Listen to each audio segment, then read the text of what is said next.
আমি শুধু শুধু বলি নাই, আল্লাহ বলে কতটুকু তোর জন্য করি আর তুই কতটুকু করিস। কালকে এই চেহারাটা কিভাবে দেখাবো, কিভাবে দেখাবো?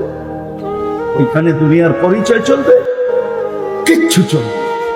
যদি চলতো, হায় রংপুরের মানুষ রাগ হয় না, আমি আবু তালেব জন্ম কোথায় নিছে ওই জায়গা চিনি, আবু তালেবের ঘর কোথায় ছিল এটাও চিনি, আবু তালেব কোন জায়গায় মারা গেছে এটাও চিনি। আমি এখনো চিনি আবু তালেবের কবরটা কার কবরের পাশে লাগানো, আমি চিনি। আম্মা জান খাদিজাতুল কুবরার কবরের পাশে আবু তালেব। আম্মা জান যাকে আল্লাহ সালাম পাঠায়, আপনি চিনেন না আম্মা জানকে? আম্মা জানকে আপনারা চিনেন না? তার কবরের পাশে আবু তালেবের কবর। আমি যখনই মক্কায় যাই আর ওইখান দিয়ে যখন আমার যাওয়া হয়, বা আমি যখন ওইখানে নিজ ইচ্ছায় যাই, আমার বুক ফেটা যায়, আমি দুনিয়াকে বুঝাইতে পারি না। আবু তালেবের কবর দেখলে বুক ফেটা যায়। 44টা বছর মুহাম্মদুর রাসূলুল্লাহ সাল্লাল্লাহু আলাইহি ওয়াসাল্লামকে বুকে রেখা পালছে, বুকে রেখা, সিনার ভিতরে রেখা পালছে। 6 বছর 6 মাস বয়সের থেকে নিয়া নবীজির বয়স যখন 50 বছর 6 মাস 10 দিন, ওই দিন আবু তালেব দুনিয়ার থেকে বিদায় নিয়েছে। আপনারা চিনেন না আবু তালেবকে?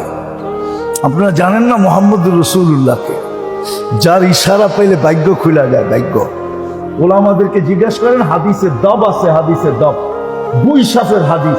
আল্লাহ রসুল ইশারা করছিলেন আইয়ুহাদ দব, তাও জীবিত না, মরা, মৃত্যু বুইসাফকে ইশারা করছিলেন আইয়ুহাদ দব, জীবিত হইয়া মাথা উঁচা করে চিৎকার দিয়ে আরবি ভাষায় বলতেছেন লাব্বাইক ওয়া সাদাইক ইয়া যাইনা ওয়াফা ইয়াউমিল কিয়ামা।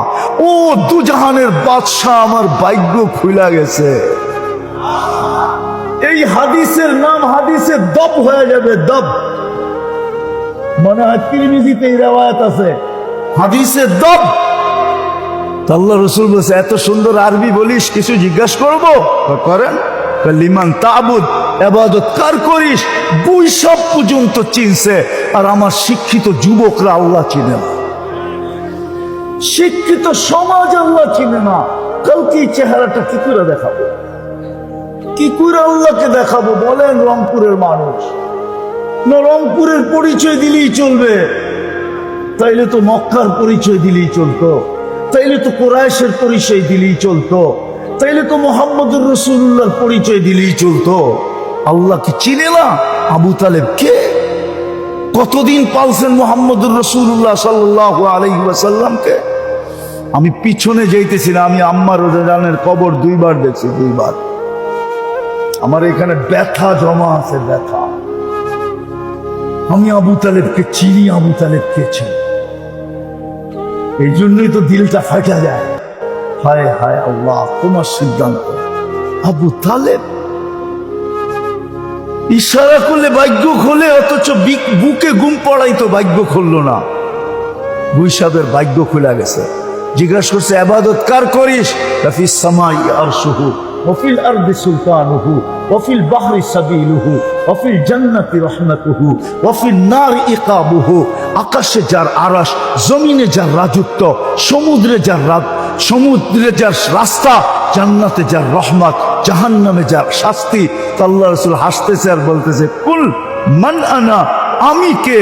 আনতা রাসূল রাব্বিল আলামিন, আপনি সমগ্র জগতের রবের রসুল, খাতামান নবিয়্যিন, আপনার পরে কোনো নবী নাই। আপনি নবুয়তের ঘরের তালা, না কেউ বাহির হবে, না কেউ ঢুকবে, ঘর তালা দিয়া দিছে আপনাকে দিয়া।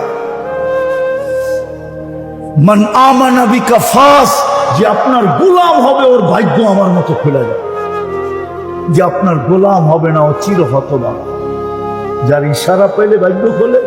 রাত্র পার হয়ে যাবে যদি আমি শুনানি শুরু করি, কিন্তু আমার হাতে সময় নেই।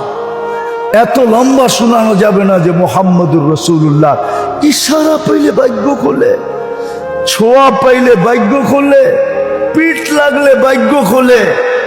জুমার খুতবা দিতেন খেজুর গাছে, পিঠ লাগায়া মেম্বার বানাইতে দেরি, পা দিতে দেরি, খেজুর গাছের কান্না ফুটা বাহির হইতে দেরি হয় না। বাচ্চার মতো কাঁদতে ছিল। আমার মনে হয় আল্লাহ রসুল নাইমা এসে ওকে সান্ত্বনা দিছেন, কাঁদিস না, তোকে বঞ্চিত করব না, জান্নাতে নিয়ে যাব। তুই দুনিয়াতে আমাকে খেজুর খাওয়াইতে পারিস না, জান্নাতে খেজুর দিবি, আমি মজা করে খাবো। তারপরে মনে হয় কান্না থামছে, আর আগে থামে নাই। পিঠের ছোঁয়া পাইলে, অথচ আবু তালেবের ভাগ্য ছিল। সত্যই তো, দুনিয়ার কোনো পরিচয় দিয়ে চলবে।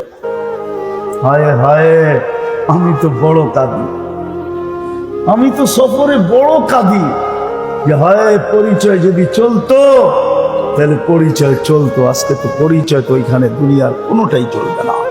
শুধু আল্লাহ দেখবে আমি দিলাম কি, ও করলো কি। কালকে এই চেহারাটা কি করে দেখাবো। শেষ কথা, এই জন্য আসেন রংপুরের মানুষ, যতটুকুই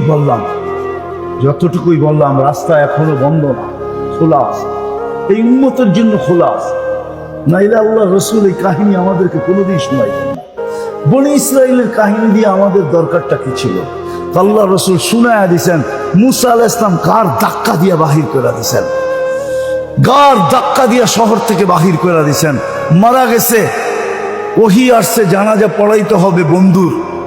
তো বলছে একা জানাজা পড়াই কি করে? বনি ইসরাইলকে নিয়ে চলেন। ও বনি ইসরাইল সোয়াব না পাইলে যাবে না। তো আল্লাহ জোশে আইসা বলছে, যে বন্ধুর জানাজা পড়বে গুনাহ মাফ। কে সুযোগ ছাড়ে? যায় দেখে বদমাস মোরা পড়া আছে। বনি ইসরাইল ধরছে মুসা আলাইহিস সালামকে, মুসা জীবনে আর কত খেলা দেখাইবা? বহুত খেলা দেখাইছো। দেখতে দেখতে আমরা 5,87,000 লোককে হত্যা পর্যন্ত হইতে হয়েছে। এটা কি শেষ খেলা? বদমাস আবার অলি হইল কবে? আল্লাহর বন্ধু হইল কবে? মুসা আলাইহিস সালাম উপরের দিকে চাইতেছে, একটু পরে ওহী চলে আসছে।